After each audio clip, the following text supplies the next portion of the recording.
వివిధ రంగాల్లో పనిచేస్తున్న షెడ్యూల్డ్ కార్మికుల సమస్యలను తక్షణమే పరిష్కరించాలని, లేని పక్షంలో అన్ని రంగాల్లో ఉత్పత్తిని నిలిపివేసి స్తంభింపజేస్తామని షెడ్యూల్డ్ కార్మిక వర్గం హెచ్చరించింది. సమాన పనికి సమాన వేతనం చెల్లించాలని, ఉద్యోగ భద్రత కల్పించాలని డిమాండ్ చేస్తూ సిఐటియు ఆధ్వర్యంలో గురువారం నంద్యాలలో భారీ నిరసన ప్రదర్శన నిర్వహించారు. కవలకుంట్ల నూనెపల్లి జంక్షన్ నుండి జిల్లా కలెక్టర్ కార్యాలయం వరకు వేలాది మంది కార్మికులు కదం తొక్కి నిరసన ర్యాలీ చేపట్టారు. అనంతరం కలెక్టరేట్ ఎదుట ధర్నా నిర్వహించారు. ధర్నా కార్యక్రమానికి సిఐటియు జిల్లా అధ్యక్షులు యేసురత్నం అధ్యక్షత వహించగా జిల్లా ప్రధాన కార్యదర్శి నాగరాజు మాట్లాడారు. కార్మిక వర్గం శ్రమ లేకపోతే ఏ ప్రభుత్వము నడవదని, ఉత్పత్తి ఆగిపోతుందని స్పష్టం చేశారు. సుప్రీంకోర్టు, హైకోర్టు తీర్పులను సైతం లెక్క చేయకుండా కార్మిక అనుకూల తీర్పులపై ప్రభుత్వం నిర్లక్ష్యం వహించడం తగదని మండిపడ్డారు. బజారు హమాలీలు, వేర్ హౌస్లు, షాపింగ్ మాల్స్, మున్సిపాలిటీలు, గ్రామ పంచాయతీలు గనుల్లో రక్తాన్ని చెమటగా మార్చి పనిచేస్తున్న కార్మికులకు కనీస వేతనాలు ఇవ్వకపోవడం దారుణమన్నారు.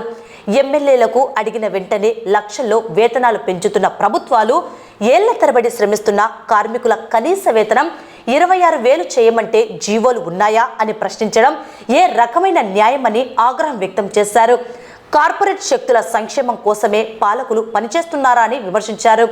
ఈ భారీ కార్యక్రమంలో సిఐటియు జిల్లా కార్యదర్శులు లక్ష్మణ్, బాల వెంకట్లింగం, రామ్ నాయక్, జిల్లా ఉపాధ్యక్షులు మహమ్మద్ గౌస్, శివరాం, జిల్లా నాయకులు రణధీర్, రత్నమయ్య, మారెన్నెలతో పాటు మున్సిపల్ వర్కర్స్ యూనియన్, గ్రామ పంచాయతీ వర్కర్స్ యూనియన్, విఆర్ఏ సంఘం, కాంట్రాక్ట్ అవుట్సోర్సింగ్ జేఏసీ, 108, 102 మరియు సమగ్ర శిక్ష అభియాన్ నాయకులు, వేలాది మంది కార్మికులు పాల్గొన్నారు.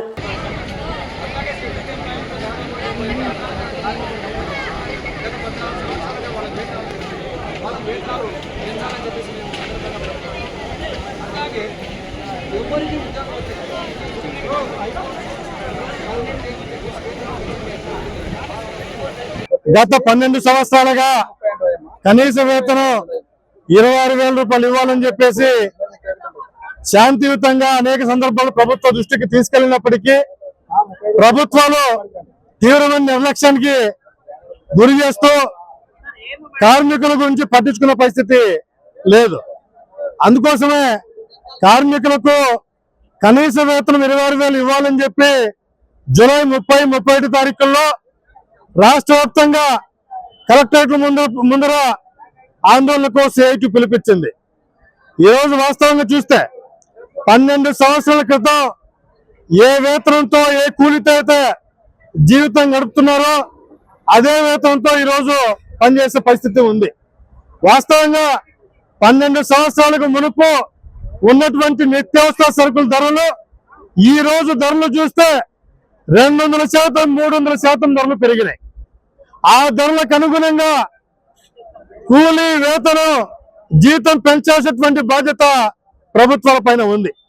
ఈరోజు ప్రభుత్వం కనీస వేతన చట్టాన్ని అమలు చేయకపోవడం, వేజెస్ బోర్డు ఏర్పాటు చేయకపోవడం, ప్రభుత్వమే 2 ఏళ్లకు ఒకసారి పెరుగుతున్న ధరలకు అనుగుణంగా జీతాలు పెంపుదల వేజెస్ బోర్డు ద్వారా పెంపిణీ చేస్తుంది.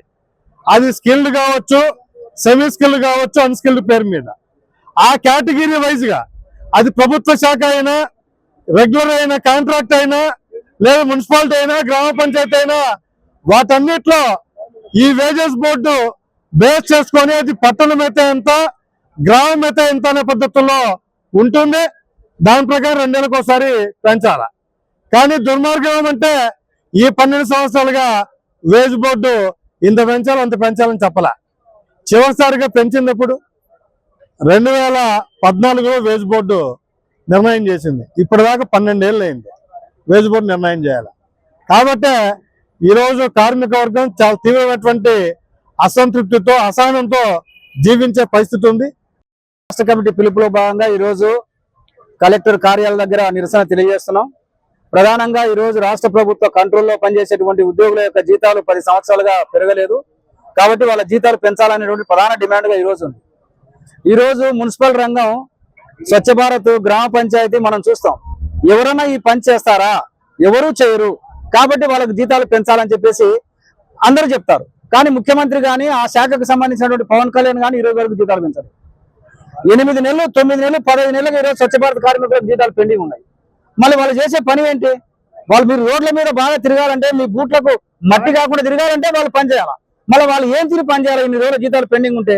కాబట్టి స్వచ్ఛ భారత్ కార్మికుల పెండింగ్ జీతాలు ఇవ్వాలి, వాళ్ళకి జీతాలు పెంచాలి, మున్సిపల్ కార్మికులను పర్మనెంట్ చేయాలి, డిఏ వర్తింపజేయాలని చెప్పేసి ఈ సందర్భంగా మేము ప్రభుత్వాన్ని కోరుతున్నాం.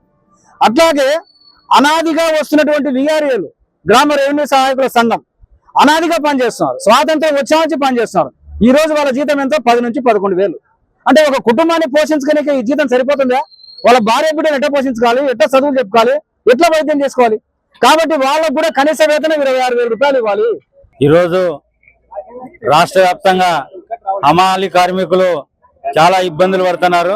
హమాలి కార్మికులకు సంక్షేమ బోర్డు ఏర్పాటు చేయాలని, వాళ్లకు పిఎఫ్, ఈఎస్ఐ పెన్షన్ సౌకర్యం కల్పించాలని, 5 సంవత్సరాలకు ఒకసారి కనీస వేతనాలు ధరలకు అనుగుణంగా పెంచాలని మేము సిఐటిగా డిమాండ్ చేస్తాం. లేని పక్షంలో హమాలి ఫెడరేషన్ గా రాష్ట్ర వ్యాప్తంగా పెద్ద ఎత్తున ఉద్యమానికి శ్రీకారం చుడతామని మేము సిఐటిగా డిమాండ్ చేస్తూ హమాలీల సమస్యలు రాష్ట్ర ప్రభుత్వం వెంటనే పరిష్కరించాలని, హమాలీలో ఎగుమతి దిగుమతి లేకపోతే కనుక రాష్ట్రమే స్తంభిస్తాదని మేము సిఐటిగా డిమాండ్ చేస్తున్నాం. 102 తల్లిబిడ్డ ఎక్స్ప్రెస్ డ్రైవర్ ని. మాకు కొద్ది సంవత్సరాల నుంచి మాకు జీతాలు తక్కువగా ఉన్నాయి. కాబట్టి దీని ప్రకారంగా మేము ధర్నా చేస్తున్నాము. కాబట్టి మాకు సమాన పనికి సమాన వేతనం ఇవ్వాలి. కనీసం అంటే 26,000 ఇవ్వాలి. కొన్ని సంవత్సరాల నుంచి మాకు 7,843 రూపాయల నుంచి మేము చాలా ఇబ్బందులు పడుతున్నాము. దీన్ని మనసులో పెట్టుకొని సీఎం సార్ మమ్మల్ని ఒక గుర్తింపుగా గుర్తిస్తారని కోరుకుంటూ సెలవు తీసుకుంటాం. ఈ రోజు సిఐటియు పిలుపు మేరకు నంద్యాల జిల్లాలో మున్సిపల్ కార్మికులమందరము ధర్నా చేయడం జరుగుతుంది. ఈ ధర్నా యొక్క ముఖ్య ఉద్దేశం చనిపోయిన కార్మికులలో ఒకరికి ఉద్యోగం ఇవ్వాలి, అలాగే కార్మికులందరికీ పిఎఫ్, ఈఎస్ఐ సౌకర్యం కల్పించాలి, మరియు సుప్రీంకోర్టు ప్రకారం కనీస వేతనం 26,000 రూపాయలు ఇవ్వాలి, అలాగే కార్మికులందరికీ యూనిఫాము, అలాగే ఉద్యోగ భద్రత కల్పించాలని మేము ప్రభుత్వాన్ని డిమాండ్ చేస్తూ ఈ రోజు నంద్యాల జిల్లా కలెక్టరేట్ వద్ద ధర్నా చేయడం జరుగుతుంది. నంద్యాల జిల్లా 108 ఉద్యోగుల అధ్యక్షులు మాట్లాడతారు. మా పేరు ఎల్లా శేషయ్య.